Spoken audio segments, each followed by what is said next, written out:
I am a Kiwi with an American accent, as you can probably tell. I was born in Dunedin, but I lived in the United States for most of my life. And we got this moving. Hold on. There we go. These are my parents, my father on the left and my mother on the right. They met and got married at Otago University. And we moved to the United States when I was very young so that my father could do a postdoc. And every year while I was growing up, I was a New Zealander going home to New Zealand next year. And it kept being next year, and it kept being next year, and I have an American accent. I still live in the United States. But it was really a strong part of my identity, and it's something that I now have a 10-year-old daughter who is a dual citizen, US, New Zealand, and she's been coming to New Zealand with us every year since she was born, and this is us in front of our batch down in the South Island. And for her, having this New Zealand connection is also a very important part of her identity. And it's been such an honor to be able to come back, be part of the Kea network, be able to re-engage with New Zealand as an adult, not just as a place where one goes for a vacation. And I'd like to tell you a little bit about my trajectory, and hopefully that will provide some, if we're lucky, some inspiration for people that might go in similar directions. So I'm Director of Medical Research for Intuitive Surgical, and it's a surgical robot that is used for minimally invasive surgery. But my path to getting to that point was fairly convoluted. I am an inveterate taker-aparter of things. I, most of the time, am successful putting them back together again, but from very early, I worked as a mechanic in high school, and I loved motorcycles, and I would take them apart and maintain them. I would also blow things up occasionally, but I was always very interested in learning about things with my hands and being able to work in the real world. My parents were both academics, and so when I ended up at MIT, I planned to be an academic. I was going to go all the way through, get a PhD, become a professor, because that's what one did. I fell under the influence, the marvelous influence, of several of my mentors who are up here, including Dave Wilson up on the upper right, Ken Salisbury, who became my thesis advisor, Woody Flowers, who's the father of kids doing robotic competitions against one another in this US First Robotics competition, and Ernesto Blanco, who was a huge inventor in the area of medical devices. And they showed me that my love of tinkering and of building things was something that I should embrace and that I should be proud of and not think of it so much like a trade. And in fact, it was Dave Wilson who was very instrumental in me really realizing that I was at heart a mechanical engineer and not a chemist. I had built a small design for him, a crank-driven generator light for his bicycle. And when I was finished, he asked me, "Oh, so how long have you known you wanted to be a mechanical engineer?" And I, in my 18-year-old certainty, said to him, "No, I'm a chemistry major, I'm planning to be a professor, that's where I'm going." And he backed off, but about 6 months later called me up and asked me if I would be willing to enter my design in the school-wide design competition. And I said, "Yeah, all right." And he said, "Oh, good," because I did. "And you won. And I'm wondering if you would consider being a mechanical engineer, because I think that's really what you are." And he was right. And I embraced my inner engineer. And I went on and I started doing a lot of work with the solar car team. This was in the very early days of solar car racing. Hans Tolstrup had only just done some crazy things over in Australia. And we were racing in Switzerland and in the United States. And we went to Australia for the first World Solar Challenge. And so we were a small university team up against the big guys. And so we raced, and the Sun Racer absolutely handily beat us. And so you can see up on the right, it says, "and finishing last after the kangaroo." That was about the press that we got from that trip. And what you see in the little picture down at the bottom is me welding the frame together for probably the 4th time as we were driving it across the Australian outback. But we learned a lot about sticking with it. And I also met this marvelous man, Dr. Paul McCready, who's the father of human-powered flight. They built the Gossamer Condor and the Gossamer Albatross. And he lent me his workshop to rebuild our car after about the fourth or fifth time, because he was head of the team that was building the GM Sunracer. And it was through that contact with them that I had the opportunity to go and work with AeroVironment. So I changed my plans. I'd planned to go all the way through to become PhD and professor, and I decided to leave after a master's degree and go and start building toys. And so this was the first big project that I ran, and it was a hybrid electric off-road vehicle for the military, the US military, and I collaborated with Rod Millen of Rod Millen Motorsports, the Kiwi rally racer. And so the Marines took to calling us the Kiwi Mafia as we were making our car. And it was an enormous amount of fun. We got to drive it around in the desert as we were testing it out, and we developed a lot of new technology in that area. I next had an opportunity to work on this, which is the Helios solar aircraft, intended to fly at the edge of space and be a telecommunications satellite. We needed a specialized kind of energy storage system for the airplane because it was going to fly for months, hopefully years at a time, and it needed to be able to store energy during the day while the solar panels were working and use it at night to stay flying. So I was given a stack of journal articles about this big about fuel cells, because there wasn't anybody in the company who knew anything about fuel cells, but we had calculated that that was the only way we were going to be able to do it. And this was incredibly exciting. I learned as I was going through all of this how we would build the fuel cell. We started a laboratory, we worked on it for many years, and eventually we had a fuel cell system that was flying in the airplane. And we'd achieved what we'd set out to do. And around that time, I was approached by the US Department of Energy and asked if I would take over running the US DOE's fuel cell program, which really was quite astonishing, going from starting with a stack of journal articles not a few years earlier to now being asked to run the international program in this, development program in this. And it made me do a bit of soul searching at the time, because it was an incredible honor to be asked, and it was a very exciting opportunity, and I really didn't want to do it. And I tried to figure out why I really didn't want to do it. I was, at that point, getting to the place where I was managing people who were managing people who were doing what I'd originally gotten into engineering for, and I was really unhappy. I had ticked all kinds of success boxes, and I didn't like it. And so I was looking around for a way to get back on that steep part of the learning curve, a way to get back to the creative kind of work that I most wanted to do. And I ended up in medical school. And this may seem like an incredibly radical solution to the problem, but it came out of a desire really to, I had done some medical work in new product development back when I was in university.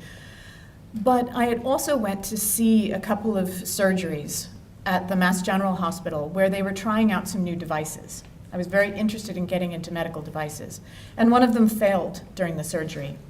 And I hung around and I listened and watched while the engineers and the surgeons talked past each other while they tried to figure out what had happened. They didn't share a common language. The engineers were speaking geek speak, the surgeons were speaking medical jargon, and the two were completely mutually unintelligible. And it really struck me that there was a role for being able to bridge those disciplines and being able to cross over. And I really couldn't understand how to fix that marvelous machine of the body unless I really learned enough about the body. So I immersed myself in medical school, and I was very happy going back. But that was a very difficult decision at that point, to leave being vice president of engineering of a pretty large engineering company and going back to being a first-year medical student. I was very influenced by Tom Crummell, who's on the left, and Miriam Curat on the right. Again, the importance of very strong mentors. Tom was chair of surgery at Stanford and really believed in the bringing of technology and medicine together. And was going to be creating a space in which this kind of cross-disciplinary work was going to flourish. Miriam, I ended up doing a lot of research with because she was always very receptive to whenever I would propose some crazy idea that we might be able to improve a certain surgery, and we would embark on a study to see if that was true. So while I was you can't take the engineer out of you when you go and do something like this. You bring every tool that you've ever put into your toolbox with you, even when you go into a new environment. And I was seeing problems in medicine all around me and in surgery, and I always carried my notebook with me.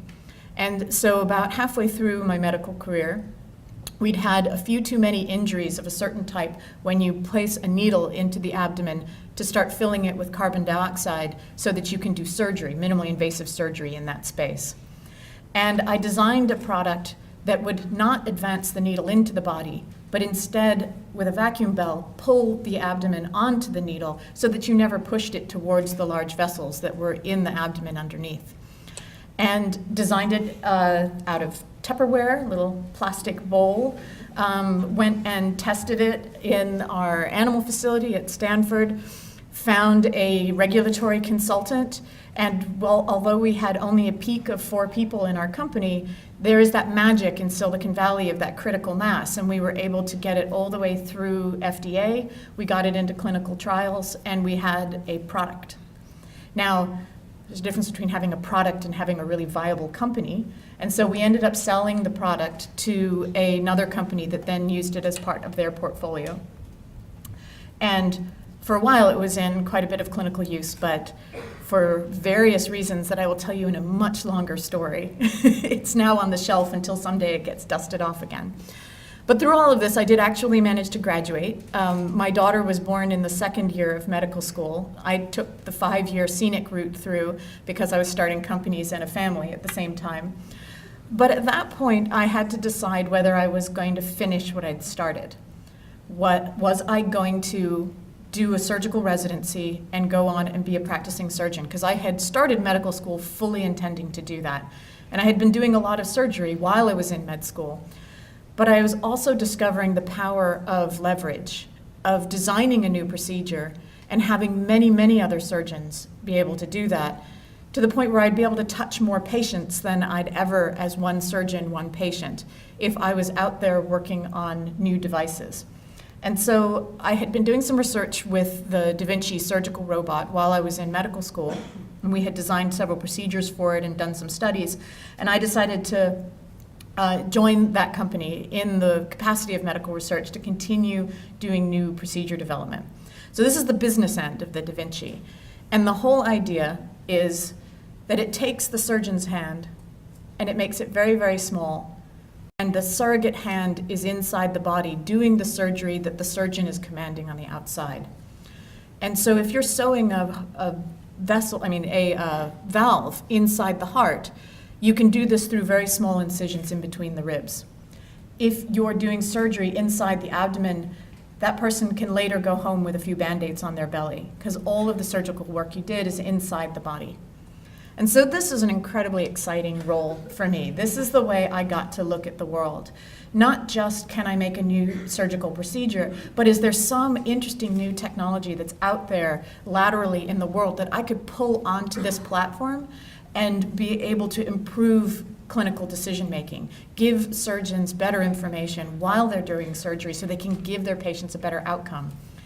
And this would probably have been the end of the story, and I wouldn't be standing here and talking to you except for this. I got invited to give a TED Talk. And so working along as a researcher, this is really quite a departure. So you're out there talking to what ends up being audiences of hundreds of thousands of people in the end, and talking about the ideas and distilling them down to a real vision. And so it was very exciting. It was an enormous opportunity, and it led me back to New Zealand. Jenny Morrell from Number 8 Ventures happened to be in the audience and decided that she'd like to invite me to come out and speak at Morgo. And she had no idea that I was a Kiwi. I mean, why would you? and so when they called me up and they invited me, I said, "Oh, that's great. And did you know that I'm a New Zealander? It came up in conversation that I was a New Zealander, and they were absolutely flabbergasted. And so then they were really determined to have me come out. And it was through Jenny and New Zealand Trade and Enterprise that I started to get connected back into the world of New Zealand entrepreneurship and the New Zealand Trade and Enterprise. It also led to an opportunity to speak to a lot of students and to really be a bit more evangelical about how exciting and wonderful it is to have a scientific career.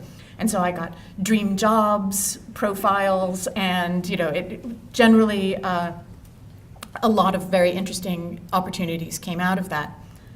And at the same time, my husband and I decided to build a house. We were living in Silicon Valley, and we wanted to build a nice green house. And this seems like a huge departure here, but we started to build it. And while we were building it, I wanted to build it in a very green manner. And I became incensed at how terrible the science was surrounding green technologies. There's all this rubbishy information out there about this being greener than that, and a lot of it was, quite frankly, rubbish. And so I started really delving into and doing the calculations surrounding embodied energy of construction. And as we did this, we ended up building our house for about half of the embodied energy that one would ordinarily in normal construction. And I blogged about this in my blog, When Geeks Build Green, which was really a series of mathematical rants in a lot of cases. And I published a spreadsheet on how to do embodied energy of construction calculations under Creative Commons, which then got picked up by architects all over the world, redone and expanded and made much, much better. But it's now being used in a lot of places for how do people calculate the best or the most green way to build a certain structure. And so this led to another TED Talk.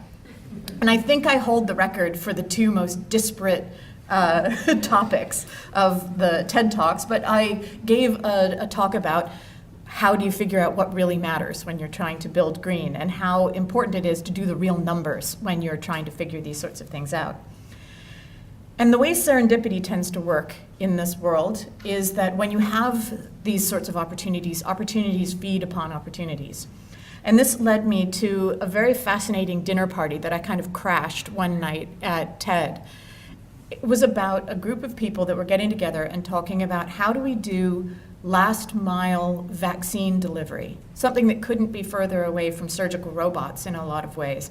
But they were looking for new ideas about how do you solve the problem of you've got, in developing countries, you've got to keep vaccines cold. If you break the cold chain of custody before they get to the kids that you need to vaccinate, they'll be spoiled. At the same time, all of the paperwork is paperwork. And so you've gone planes, trains, automobiles, donkeys, boats, you've gotten this to the kids. And if you had 80 doses of vaccine and there were 40 kids there, you wasted 40 doses. If there were 120 kids there were 40 that didn't get vaccinated. But you wouldn't know for months until all the paperwork came back through all of that. And so they were talking about how do we do real-time communication, and they were picking a few people's brains, and I looked at them and I said, you guys need to go geocaching. And I got these blank stares from the people around the table, and I said, it's this international treasure hunt. There are little boxes hidden all over the place, including about 20 within a mile of where I'm standing right now. I checked. And in these boxes are described by a GPS location, and there are these things called travel bugs, which have a public-private key that travel from geographical location to geographical location, just like what we want to do with vaccines. And you can track these with any smartphone, and you can do it from anywhere where you have internet connection. And when you don't have internet connection, you can do it all offline and then upload it all when you get back into the internet. And they thought this was a splendid idea, and so Seth Berkley, the head of Gavi, and I co-authored an article for Wired about how we were going to save the world with this game, and or at least vaccinate the world with this game. And I bring this one up because right now you're starting to think of, do I ever focus on anything for a reasonable amount of time? But it's more about being able to see the solutions in lateral areas, in adjacent fields to where you are. The solutions are, yeah, everyone's working very hard when you're trying to solve a particular problem, but it's often people who are looking at it in a very different way who are going to come up with those solutions, or at least have something that you can adapt. And I love going out and finding places where I can bring solutions that I'm aware of in somewhere else into a new area. So there's a pop quiz. What is it?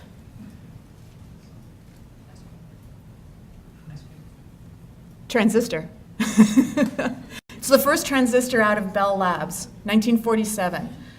The guys that were putting this together were looking to make an amplifier, and they had absolutely no idea what this was going to do, how this technology was going to change the world in which they were going to introduce it. For perspective, 1947, my parents were about 10 years old, living in Queenstown and Dunedin, respectively. And this is what a radio, the absolute best code-cracking computer, and a mobile phone looked like in 1947. They're radio-based in 47. Fast forward to 1979, I'm around 10 years old at this point, and the Walkman came out, the first portable music, changing people's relationship to music. The Cray 2 computers bifurcated into the mainframe and the desktops. And I'm cheating on the cell phone. It really didn't come out for another couple of years, but that's what the prototypes looked like in 1979. So 2014, I have a 10-year-old, and this is a music player and a computer and a mobile phone.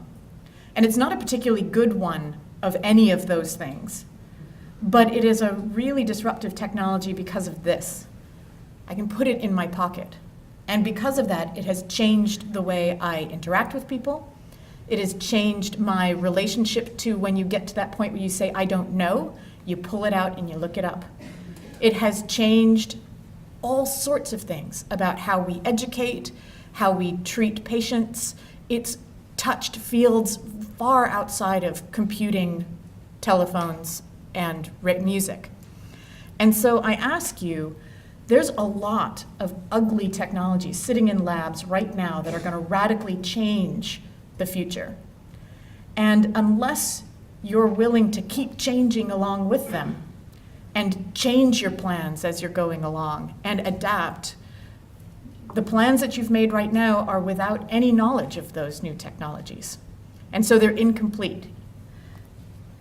So it's important to really be comfortable being a beginner, to love being a beginner, to start over again, over and over and over again, to reinvent yourself, because then you will be able to take advantage of all these new things that are coming in. And above all, be an opportunist.